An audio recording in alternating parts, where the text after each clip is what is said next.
Factores psicológicos que impactan el comportamiento del consumidor. Personalidad.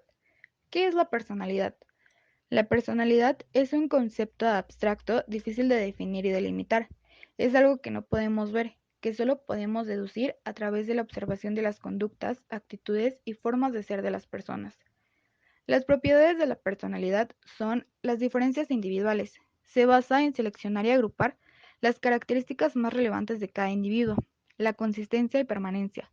La personalidad es lo que mueve a las personas a hacer unos actos u otros, por tanto, a comprar unos productos y no otros.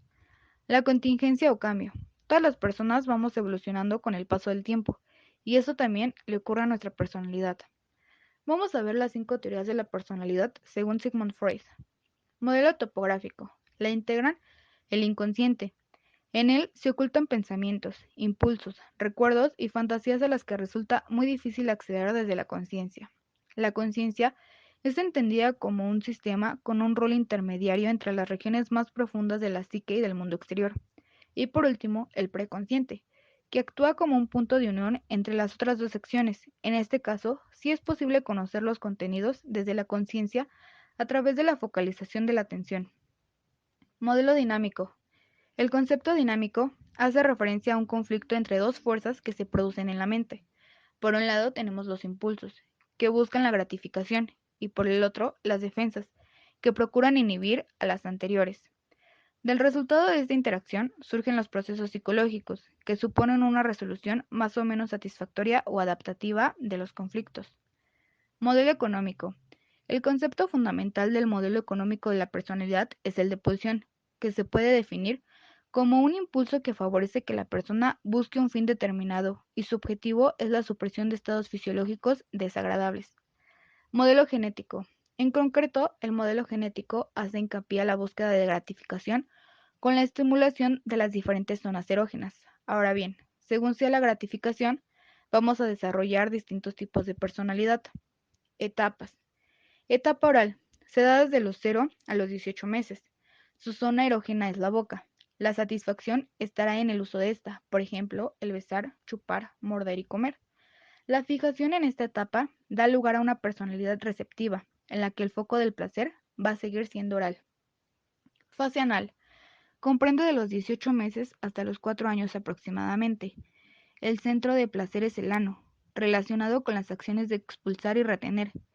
Se da una fase sádica que se caracteriza por la expulsión de las heces y se puede relacionar con una fijación que da lugar al derroche del dinero y una fase anal pasiva que puede dar lugar a un individuo con una inclinación a la recanería como método para mantener el control. Etapa fálica. Se da desde los 4 a los 7 años aproximadamente. La zona erógena son los genitales. Se da la resolución del complejo de Edipo, un proceso que va a estructurar nuestra personalidad. Puede darse Edipo positivo, en la que el niño sentirá atracción por el progenitor del sexo opuesto y odio o rivalidad hacia el mismo sexo, o negativo cuando se da atracción por el progenitor del mismo sexo y rechazo hacia el opuesto. Fase de latencia. Se da desde los 7 hasta los 12 años aproximadamente. Aquí se le da forma o estructura a la personalidad. Esta etapa se caracteriza por el juego de los niños con pares de su mismo sexo. Y por último, la etapa genital. Está presente desde los 12 años en adelante aproximadamente y la zona erógena son los genitales. Aquí se reafirma la identidad sexual.